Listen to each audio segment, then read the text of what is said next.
Irã, guerras de escolhas e a ilusão do Ocidente desejado.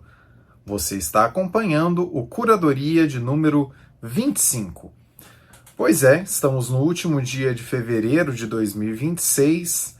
Aparentemente, os outros temas que nós estávamos preparando para virarem novos episódios, melhor dizendo, sairiam aí nessa próxima semana, mas tivemos mais um grande acontecimento com desdobramentos diversos, né? Foi essa incursão militar dos Estados Unidos e de Israel ao Irã, que, né, os fatos ainda estão se desenrolando, mas teria matado aí várias lideranças, né, inclusive o Ayatollah e tudo mais. Mas o ponto que nós vamos trazer aqui é um pouquinho diferente. Talvez você que está acompanhando esses episódios desde o início dos novos formatos de podcasts, né, ali no final de novembro, na segunda quinzena de novembro de 2025, você já vai se lembrar de alguns dos episódios que já foram feitos, já foram lançados. Mas o grande ponto aqui, pessoal, é lembrar de uma coisa muito importante. Uma coisa é você ter um fato, você ter uma operação, você ter uma incursão, né? Você gerar aquela manchete, e que pode ser muito relevante para curto prazo ou não. Mas mais importante do que isso é o que teoricamente você tem de intento depois do que acontece, né? Quando a gente olha para o curtíssimo prazo, o que a gente teve agora recentemente, e de novo, isso aqui não tem nenhum intuito de ser nenhum breaking news, né? Não estou conferindo notícias enquanto esse episódio está sendo gravado para ir atualizando vocês, não é esse o ponto aqui. Mas, dado isso que aconteceu hoje, o que a gente pode esperar que aconteça no Oriente Médio de agora em diante? São muitas as respostas, né? Essa é uma pergunta bastante capciosa se a gente for parar para pensar. Em todo caso, o que dá para a gente pensar para agora mesmo do que já está acontecendo é que, número um, não é uma coisa não previsível, não é uma coisa que aconteceu do nada. Pode ter sido inédito, pode ter sido a primeira vez que acontece em muitas décadas e tudo mais, mas definitivamente não é algo que estava fora do radar, que foi totalmente inesperado. Primeiro porque o Trump, tal qual aconteceu antes da incursão militar na Venezuela, ele avisou recentemente que teria uns dias aí para pensar em como é que ia tomar alguma decisão a respeito do Irã, e dado que quando ele falou isso sobre a Venezuela, alguma coisa aconteceu quase 15 dias depois, né, o pessoal já ficou mais ou menos à espreita de quando é que aconteceria alguma coisa no Irã. E, em segundo lugar, porque esse tipo de estratégia ele já foi mapeado muito antes, né? Eu não sei se você já ouviu falar do professor Jiang, né? O Jiang, no caso, Jiang. A pronúncia com certeza vai estar errada, porque trata-se de uma pessoa, né, oriunda da China, mas o professor Jiang Shueqin estará, e Shueqin no caso, Xueqin, né? Enfim, a pronúncia com certeza está errada, mas enfim, a informação está aí. Vai estar um vídeo, vai estar uma fonte, um vídeo dele nas referências, em que em uma aula, para você que não conhece, ele é um professor de ensino médio que ele analisa cenários geopolíticos, por assim dizer. E ele dá aulas montando cenários que levam em consideração grandes acontecimentos que vêm acontecendo no mundo. E um desses acontecimentos que ele tem pontuado bastante há um bom tempo, principalmente levando em conta o período depois do início do segundo mandato do Trump, na verdade até antes mesmo das eleições, ainda em 2024, ele já falava sobre isso. Olha, o Trump tem uma chance razoável de voltar, e caso o Trump volte, deve acontecer alguma coisa no Irã, mais ou menos na direção de tentar resolver, tentar resolver a situação por lá, né? Isso que vai ser colocado na praça, e isso deve acontecer quando tiver alguma queda de popularidade e tudo mais. E em uma aula e essa referência que vai estar, né, esse vídeo vai estar referenciado, é uma aula de 1 hora e 5 minutos que vale a pena que você assista na íntegra para entender todo o contexto, né? Não é uma coisa que em 30 segundos daria para explicar, mas nessa aula que aconteceu no final de maio de 2024, uma coisa que esse professor Jiang alerta é o seguinte: os Estados Unidos vão tentar, e no caso ele errou a previsão em basicamente 1 ano, porque ele disse que isso aconteceria lá para março de 2027.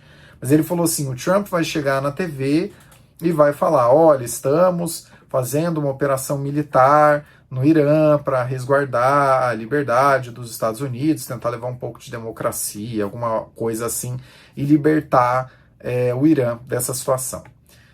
Porém, embora, de novo, não é uma coisa que não estava no radar e que ninguém poderia imaginar que aconteceria, porque de fato, além do próprio Trump ter falado isso, é o tipo de coisa que é mapeada razoavelmente, né, há um certo tempo. Mas para além disso, o que a gente pode observar agora, né? Tal qual o dia que aconteceu a incursão militar dos Estados Unidos na Venezuela, muitas pessoas levantam a hipótese de que, em função dessa incursão militar ter acontecido, e no caso aqui eu vou chamar de incursão militar para que vocês não pensem que essa é uma análise que tá certo, tá errado. Não é esse o ponto. Vamos só analisar de fato o que aconteceu, né? As coisas como elas são e não como a gente gostaria que fossem. Quando aconteceu essa incursão militar na Venezuela, muitas pessoas levantaram o ponto de que o regime foi derrubado, acabou toda o sofrimento do povo venezuelano e agora virá uma nova realidade, né? E poucos dias depois, já em pronunciamentos diretos feitos pelo próprio Trump, inclusive, ficou bem claro que o grande interesse seria em reorganizar os mercados que envolvem o petróleo na Venezuela e não necessariamente resolver problemas relacionados à Venezuela. De fato, de lá para cá, que inclusive quando aconteceu essa reunião com as petroleiras dos Estados Unidos, que inclusive uma delas disse, né, a expressão, a Venezuela é ininvestível, e no caso, vale a pena você voltar alguns episódios aqui do Curadoria para você ouvir o porquê que isso foi colocado na mesa e porquê que o que não foi falado do porquê disso ter sido colocado na mesa, existem alguns motivos, mas enfim, naquela incursão militar muita gente colocou, veio aí uma grande mudança. De fato, se a gente for pegar, né, em nome da honestidade intelectual, de lá para cá nós tivemos a libertação de várias pessoas que estavam como presos políticos, né, na Venezuela. Isso é bastante positivo. Parece até que algumas pessoas estão voltando do seu exílio em outros países, o que também é muito positivo, né, porque se por motivos políticos você precisou, em função de algum regime que esteja no seu país, sair do seu país, porque senão você seria ou preso ou morto, iam sumir com você, é realmente uma coisa muito grave. Então, que isso tenha sido revertido, de fato, excelente, e de fato aconteceu. A César o que é de César. Agora, isso não significa que os Estados Unidos tomaram essa decisão mais pelo bem dos venezuelanos do que pelo bem dos americanos, né, dos norte-americanos, estadunidenses, como você quiser chamar, né, o pessoal do Tio Sam. Por quê? Porque todos os países pensam muito mais em sua própria soberania do que na soberania dos outros, e porque os Estados Unidos aí têm um longo histórico de querer levar a liberdade para outros países e, na verdade, querer consolidar a sua grande influência no resto do mundo, né? É o jeito que o Império dos Estados Unidos, basicamente aí vencedor nos últimos 70 anos e consolidado em sua liderança desde a queda do Muro de Berlim, no começo dos anos 90, é o jeito que o Império dos Estados Unidos age, e por Império aqui também não estou colocando nenhum ponto de tá certo, tá errado, estou simplesmente colocando aí o termo que é mais utilizado pela historiologia, né? E a economia, não se esqueçam, é uma ciência social que também está muito conectada com a história, né? Se você não estudar os fenômenos da história, você não vai entender o presente, muito menos o futuro, quando ele vier a acontecer. Mas enfim, voltando. Quando aconteceu toda essa incursão militar na Venezuela, O grande mote de algumas pessoas foi: agora chegou a liberdade para os venezuelanos e tudo estará resolvido, um novo regime começará. E dentro dessa vírgula de um novo regime começará, o grande mote foi: agora os Estados Unidos vão colocar alguma pessoa que aí vai ser confiável. E teoricamente essa pessoa seria confiável porque estaria alinhada aos valores dos Estados Unidos. E no final das contas acabou ficando a vice do cara mesmo. Havia ali uma especulação de quem é que ia entrar no lugar, quem é que ia tocar essas operações. Um outro paralelo que vale a pena a gente lembrar antes de entrar no ponto principal do que você veio acompanhar nesse episódio. Quando aconteceu tudo ali em Gaza, e de fato em uma ação que é realmente louvável, e por essa ação em específico o Trump realmente mereceria o Nobel da Paz, quando foi feita aquela operação de troca de reféns, né, reféns palestinos foram liberados, que estavam presos, e reféns israelenses também foram liberados, foi colocado na mesa, também pelo Trump e também por muitas pessoas que olharam essa situação como um todo, o seguinte ponto: agora Gaza vai ser desmilitarizada, o Hamas vai baixar as armas, vai entregar as armas, e nós vamos ter ali um acompanhamento majoritariamente realizado por Israel para que as pessoas em Gaza possam ter ali as suas vidas resguardadas e suas liberdades estabelecidas. E agora, quando a gente observa... E nesse caso de Gaza, de fato, até agora a gente não sabe nem quem é a liderança que entraria, né? Chegou a ser cogitado de ser o Tony Blair, mas não se tem nenhuma confirmação disso, aparentemente isso não é mais um assunto. E também uma outra grande preocupação de todos, acredito inclusive que até dos palestinos, como é que o Hamas seria desarmado. De fato, a gente não ouve mais muito falar sobre isso, mas essa ideia de, tivemos essa operação e o Hamas vai colocar as armas e vai substituir por flores, isso é realmente uma grande ilusão, né? Não tem nada que diga na realidade que isso realmente vai acontecer. E agora, quando a gente olha para o Irã, a gente tem uma situação ainda mais específica. É um país com 90 milhões de pessoas, é um país com uma geografia muito complicada, que até nesse vídeo do professor Jiang, por isso que eu recomendo que vocês vejam esse vídeo, né, acompanhem, e vocês não precisam... que esses vídeos são bons porque ele vai escrevendo numa lousa, tal, vai levando o seu pensamento, então valeria a pena você ouvir, mas caso você queira apenas ouvir, também é bastante satisfatório, se você prestar atenção na linha de raciocínio dele.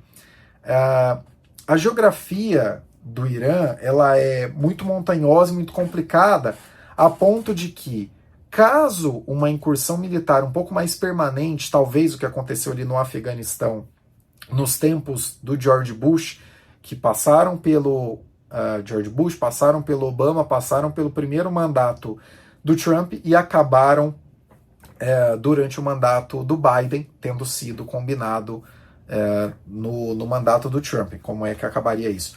Para fazer uma incursão um pouco mais aprofundada como essa, é complicado porque, assim, para que você faça uma incursão militar dessa monta, você não precisa só jogar os soldados ali dentro e falar, façam o que vocês têm que fazer. Você precisa criar toda uma cadeia logística de suprimentos, né? Cadeia logística de suprimentos talvez seja um pleonasmo, mas enfim, você precisa criar toda uma cadeia de logística e suprimentos, agora acho que ficou melhor, para que armas cheguem, alimentos cheguem, e para que, de fato, a sua estratégia possa ser executada.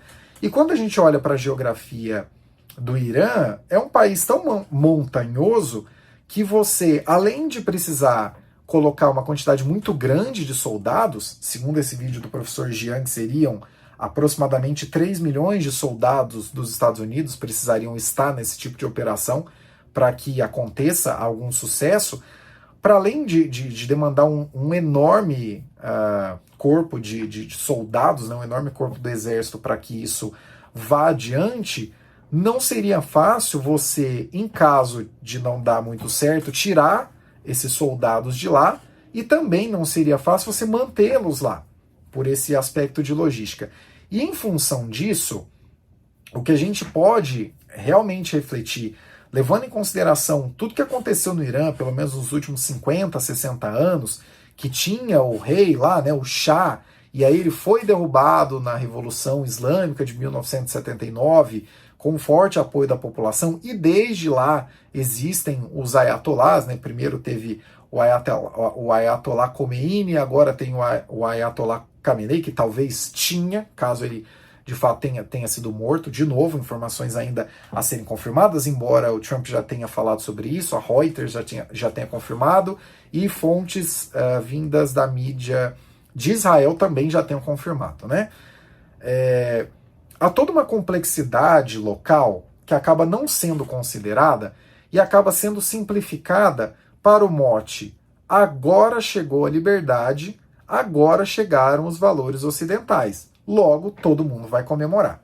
De fato, se você pegar como proxy o que acontece em Teherã, e vale, Teherã, a capital do Irã, e vale um pequeno parênteses aqui, muito tempo atrás falava-se que Teherã era a Paris do Oriente Médio, por ser uma cidade muito sofisticada e muito conectada com o mundo, pequeno parênteses fechado.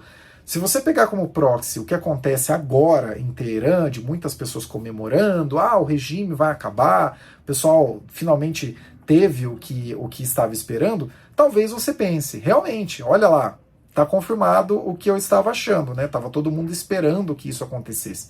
Mas não é tão simples assim. Realmente não é tão simples assim. E por que não é tão simples assim? Em primeiro lugar, porque o aparato que faz funcionar todo esse regime, que é a tal guarda revolucionária, que inclusive em uma análise recente agora do Lourival Santana da CNN, ele falou uma coisa que é muito interessante, que essa guarda revolucionária ela serve basicamente para proteger o regime da população e não para proteger a população de qualquer outra coisa. Essa guarda revolucionária ela está praticamente intacta. As lideranças podem ter morrido, mas elas são facilmente substituíveis, na mesma velocidade que um exército de qualquer país faria isso. E se essa guarda ela está intacta, o regime está intacto, no final das contas. Entendeu? Independente, por exemplo, também um outro ponto que pode ser colocado na mesa, que diversos protestos já estão acontecendo há meses no Irã, pedindo a mudança do regime. De fato, isso é muito mais amplo do que o que acontece apenas em Teherã, isso aí é mais espalhado. Mas uma coisa que a gente precisa ter em mente é que, tal qual o que aconteceu em Gaza, tal qual o que acontece todas as vezes que o Trump abre a boca para falar do Canadá, que deveria ser um estado, tal qual o que acontece toda vez que o Trump fala da Groenlândia, do Canal do Panamá e de várias outras coisas, ponto 1. Os interesses dos Estados Unidos são dos Estados Unidos. Isso a gente precisa ter claro, para não ficar com essa síndrome do salvador do tio Sam, né? Olha, agora levaram a democracia, agora levaram a liberdade, agora virou um grande Arkansas no meio do Oriente Médio. Esquece isso, não é assim que funciona. Em segundo lugar, essas mudanças de regime, elas levam em conta características muito mais locais do que globais. E uma coisa que é muito importante da gente pensar é o seguinte, dentro desse campo de que o interesse dos Estados Unidos são os Estados Unidos. Quando a gente fala de governos muito mais focados em uma pessoa do que necessariamente em um estado, como é o caso do Trump, né, um populismo aí que ninguém precisa nem discutir, um populismo bastante notável, bastante centrado na pessoa do próprio presidente, existe a possibilidade muito grande, e provavelmente, muito provavelmente é o que estamos observando acontecer agora, de que essa seja uma guerra de escolha e não uma guerra de circunstância. A diferença entre essas duas, e também estará nas referências desse episódio, uma breve análise do William Vac para a CNN falando sobre a diferença disso, né, das guerras de escolhas e das guerras de circunstâncias. As guerras de circunstâncias são aquelas em que um país acaba tendo que entrar, porque sofreu algum ataque, porque alguma embaixada foi atacada, porque algum soldado foi atacado, por alguma estrutura foi atacada. Por exemplo, se a gente for pegar os Estados Unidos na Segunda Guerra Mundial, o ataque à base de Pearl Harbor feito pelos japoneses. Os Estados Unidos eles podem já ter tido algum envolvimento com a Segunda Guerra Mundial antes disso, Mas o que fez, o fato causador dos Estados Unidos oficialmente entrarem na Segunda Guerra Mundial foi esse ataque. Agora, no caso do Irã, a gente não tem basicamente nenhum fato que justifique isso. Até algumas pessoas pode ser que digam, mas o Netanyahu tem avisado que o Irã estava com incursões militares. Tem um vídeo que você encontra facilmente, se você pesquisar por aí. O Netanyahu ele fala disso desde do ano de 1996, basicamente. A cada 2, 3 anos ele fala a mesma coisa. O Irã está muito próximo de ter armas nucleares. O Irã falta 10% para chegar. O Irã daqui 2 anos vai ter armas nucleares. E de fato, pessoal, pode parecer muito simplista isso, mas vamos ser muito sinceros. Em um mundo que já não respeita tanto regras internacionais, se é que essas regras ainda existem, a única coisa que faz um país realmente não ser atacado é ele ter bombas nucleares. Você não vai ver, dificilmente, se você ver isso, provavelmente, se você ver isso e estiver assistindo esse vídeo no futuro, provavelmente é o último vídeo que você estará vendo, porque o mundo estará acabando.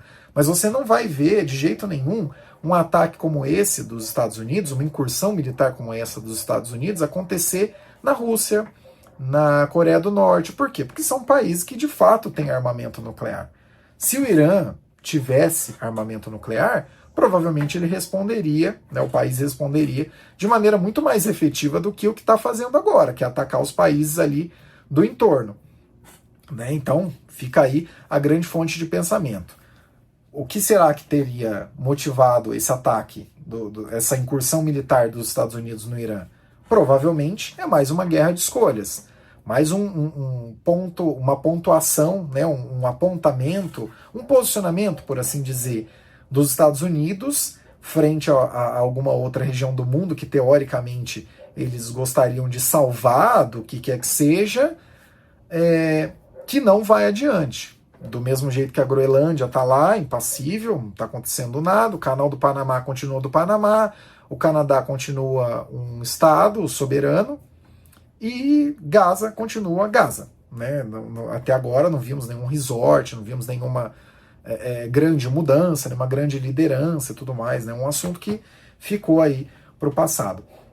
E essa ilusão do Ocidente desejado, que é uma coisa que vale a pena a gente refletir, por estar mesmo no Ocidente, apesar que pode ser que algumas pessoas surjam e digam, mas nós não somos do Ocidente, nós somos do Sul global. O que eu estou falando no Ocidente é o seguinte, de maneira bem fria, o conjunto de pensamento, o conjunto de o que é sucesso, o que é desenvolvimento, o que é avanço, vem dos Estados Unidos. Para a América inteira, para uma boa parte da Europa, para uma parte razoável da África, mas não é muito no Oriente Médio, onde existem mais teocracias, onde o que guia mais é a religião, do que necessariamente valores ocidentais, por assim dizer, e a Ásia, que tem muito do confucionismo, questões ligadas a deixar patrimônio para as próximas gerações, e nessa geração você só se esforça e trabalha.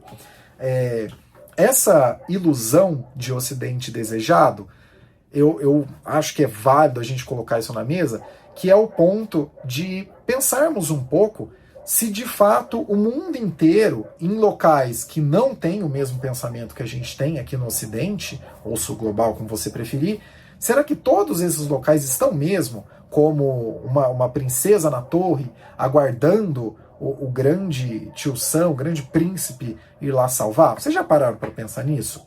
Aquela velha discussão. Porque na China eles não têm democracia. Realmente eles não têm democracia, não é isso que está sendo discutido. Será que o chinês anseia por isso? O chinês demanda, de fato, o chinês eu estou falando, não estou falando com a sua cabeça. Até relembrar um grande professor que eu tive de formação na minha graduação de economia, de umas matérias, de umas disciplinas ligadas à história econômica, Um forte abraço, Lélio. Se algum dia o senhor vê isso, vou tentar te mandar isso por e-mail depois. Você nunca pode você nunca pode cometer o pecado de observar a sua realidade, de observar a realidade alheia com o óculos, com a lente da sua realidade. Isso vale tanto para a história, quando você olha e fala, putz, mas isso que aconteceu em 1830 é um grande absurdo. Sim, você está falando isso com o seu olhar de hoje, e não com o olhar que fazia sentido naquela época. Humildemente eu venho aqui trazer a vocês uma adição nesse pensamento. Você não pode olhar com a sua lente uma realidade diferente, mesmo que seja no período atual, e dizer aquela realidade está errada. Por quê? Porque a outra lente que está na outra realidade pode olhar para a sua e achar que está errado. Vou dar um exemplo muito simples, muito simplista mesmo. No Brasil, super tradicional, você ter churrascarias. Você pode ir numa churrascaria, você come pra caramba. Na Índia, a vaca é um animal sagrado. Então, é o indiano que está errado de achar que a vaca é um animal sagrado, ou é o brasileiro que está errado por comer carne na churrascaria? Essas perguntas, elas são muito mais... A resposta delas é muito mais complexa e sociológica do que simplesmente falar, eu tô aqui, eu vivo essa realidade, então claro que eu tô certo. Entendeu? Não é assim que funciona. E nesse caso específico do que está acontecendo no Irã agora, tenha isso em mente. Com chances muito grandes, essa foi mais uma incursão que, beleza, lideranças se foram, como aconteceu ali na Venezuela, como aconteceu em Gaza e tudo mais, mas o regime vai continuar o mesmo. Muito dificilmente vai ter alguma mudança. E sabe por quê? Porque esse tipo de mudança costuma acontecer pela autodeterminação dos povos. Isso parece um papo aberto de pessoa que não quer que problemas graves sejam resolvidos, mas para pensar de novo.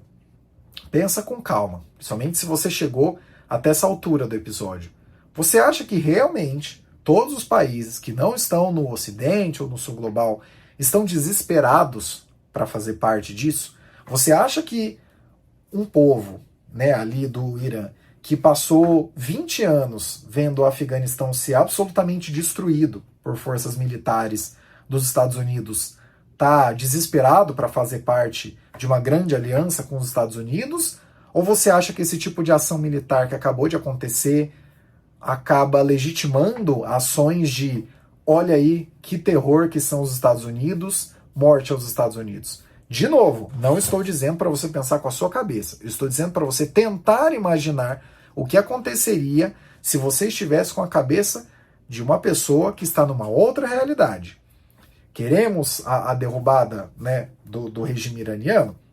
Particularmente falando, queremos. Ninguém quer que a opressão que esse regime coloca sobre as pessoas continue e, de fato, estamos aí de acordo. Agora, será que é o Ocidente em que a gente vive, o Ocidente que atualmente é liderado pelos Estados Unidos, embora seja o primeiro império da história que se esforça loucamente para largar essa liderança e deixar de ser uma liderança, será mesmo que o pessoal no Irã, as 90 milhões de pessoas que moram naquele país extraordinariamente montanhoso, será que essas pessoas estão desesperadas para fazer parte do império dos Estados Unidos, independente de eles estarem em decadência ou não? Eu acho que esse é um ponto que é muito pouco falado, muito pouco pensado e deveria ser mais pensado. E acabou virando esse episódio aqui do Curadoria para que gere, de fato, esse pensamento de que talvez nós não sejamos a origem de salvamento de todos os problemas do mundo. Talvez os Estados Unidos só estejam mesmo interessados em tocar seus próprios interesses. Talvez o Trump só esteja interessado em ampliar a sua base política, talvez concorrer de novo em 28 ou fazer algum dos seus aliados, talvez o Marco Rubio sair vencedor. Por que será que a gente cria essas ilusões, né? Isso é o tipo de coisa que é muito pouco questionado. Até talvez você que está acompanhando esses novos formatos esteja pensando, putz, é um curadoria, mas poderia ser uma reflexão. Mas é um curadoria porque vem aí levando em consideração esse gancho de curto prazo, que é o que aconteceu, essa incursão militar no Oriente Médio, especificamente ali no Irã, e todas as repercussões que continuam acontecendo, e vale a pena você acompanhar por exemplo, os nossos amigos lá do Petit Jornal, que com certeza estão fazendo um levantamento muito bom e muito mais detalhado e aprofundado com os detalhes de agora do que este humilde podcast conseguiria te entregar. Caio Augusto, diretamente da noite de 28 de fevereiro de 2026. Até o próximo Curadoria.